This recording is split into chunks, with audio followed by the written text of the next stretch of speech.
আসসালামু আলাইকুম। রওনা হলাম আমরা। দাদা কোথায় যাচ্ছেন? নেপাল। কাকা কোথায় যাচ্ছেন? এই তো আমরা ইনশাল্লাহ নেপালের উদ্দেশ্যে রওনা দিচ্ছি।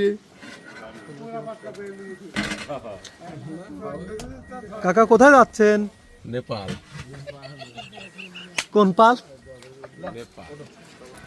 কাকা দোয়া রাখেন ইনশাল্লাহ আমাদের জন্য।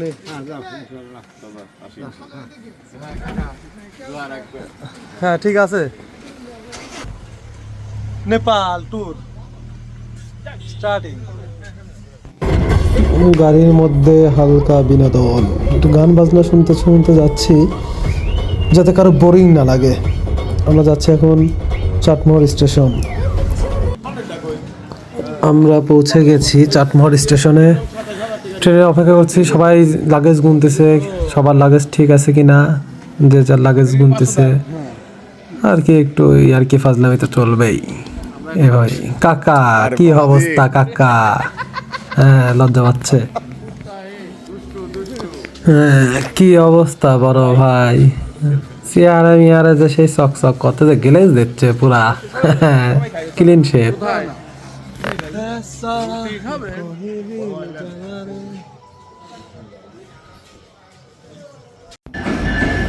হ্যাঁ এই যে ঢং ঢং ঢং ঢং করতে করতে চলে এসেছে আমাদের ট্রেন। এই ট্রেন আমাদের নিয়ে যাবে এয়ারপোর্ট স্টেশন। ট্রেন চলে আসছে, এখন উঠবো। ট্রেনের জার্নিটা খুবই ভালো লাগবে আশা করি। সবাই এখানে প্রস্তুত, সবাই দেখতেছে ট্রেনটা আসা।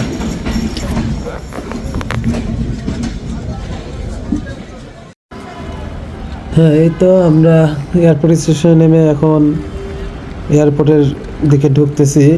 হেঁটে হেঁটে সবাই যাচ্ছে, এখানে এয়ারপোর্টের ভিতরে ঢুকবো। খুবই সুন্দর লাগছে, চারিপাশ আলোক উজ্জ্বল। সামনে যে দড়ি পার হলো,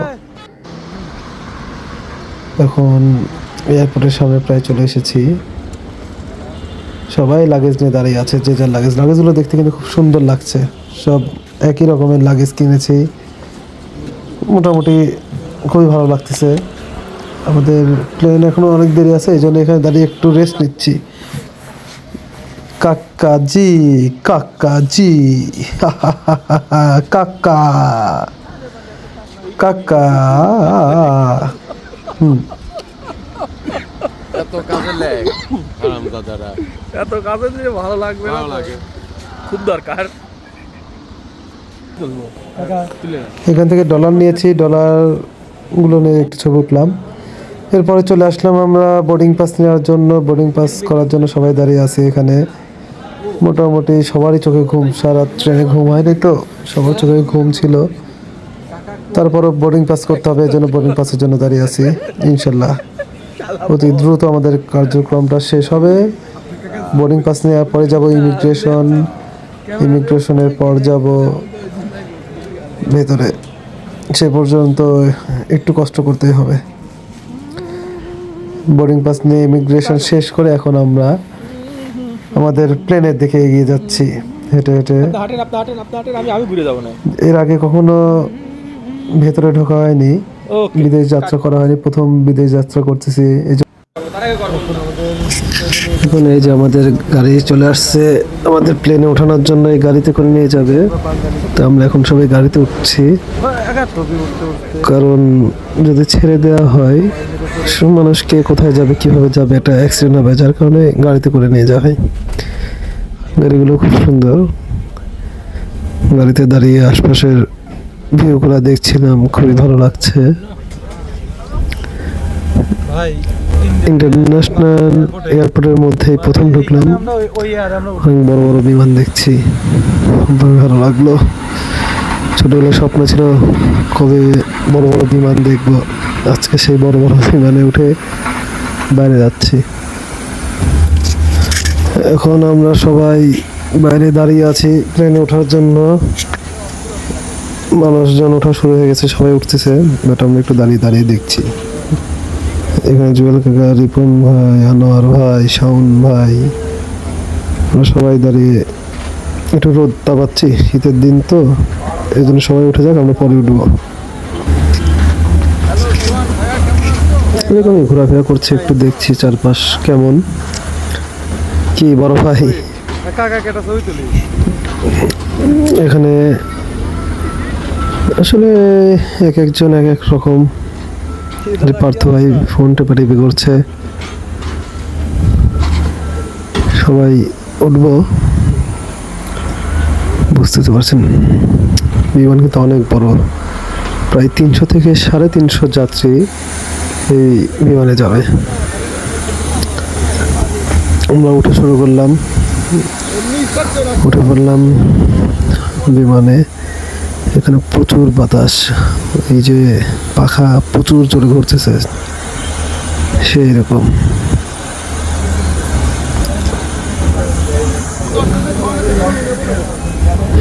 ঢুকে পড়ি, দেখা যাচ্ছে এখানে সবার বোর্ডিং পাসগুলো চেক করছে, কার সিট কোনটা সেটা দেখিয়ে দিচ্ছে।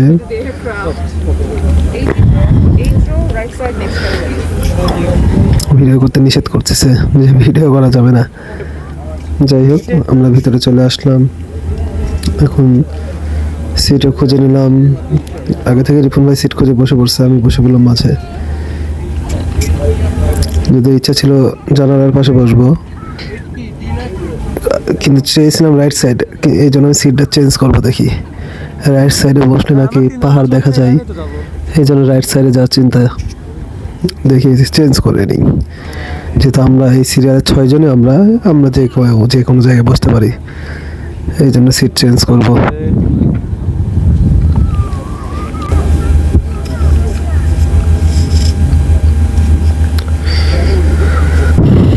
বিমানের মধ্যে ঠান্ডা লাগছে, ভালো এসি দেওয়া আছে। এমনিতে শীতের দিন, তারপর এসি দেওয়া, অবশ্যই এসি না দিলে পরে আবার গরম লাগবে। সিট চেঞ্জ করে চলে আসলাম রাইট সাইডে। এখানে আনার ভাগে দিয়েছি বাম পাশে, এই পাশে শামীম কাকা আছে, জুয়েল কাকা, রিপন ভাই অলরেডি দোয়া কালাম শুরু করে দিছে। হ্যাঁ, দাদার দোয়া কালাম করতেছে, আর আমি ভিডিও করতেছি। সবাইকে দোয়া কালামই পড়াচ্ছে কেবিন ক্রু।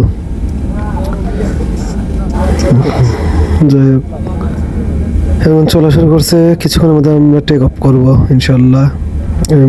যে টেক অফ করে ফেললো, টেক অফ করে এখন শূন্যে ভাসতেছি। এই টাইমটা যে মানে কিরকম মনে হয়, পার নিচ থেকে যে এখন মাটি সরে গেলে এরকম একটা ফিল, মানে নিজেকে শূন্য মনে হয় এইটা সময়টা, যে আমি শূন্য, আমার কিছুই নাই, একমাত্র আল্লাহ ছাড়া আমাকে আসলে বাঁচানোর আর কেউ নাই। এটা সব সময়ের জন্যই, কিন্তু ঠিক যখন টেক অফ করে এই মুহূর্তটা খুব বেশি কাজ করে। এই জিনিসটা, এই টাইমটা খুবই নিজেকে নিঃস্ব মনে হয়, খুবই নিজেকে অন্যরকম একটা ফিল আসে নিজের মধ্যে। এখন আমাদের এই যে নাস্তা দিয়ে গেছে, একটা পানির বোতল দিছে, এখানে একটি স্প্রাইট দিছে, এটা মিষ্টি ডিজার্ট দিছে, একটা স্যান্ডউইচ দিছে,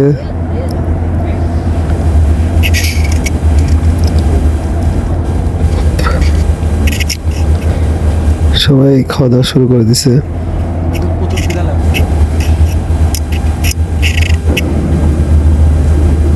এই যে দেখেন, এখান থেকে কিন্তু পাহাড় দেখা যাচ্ছে।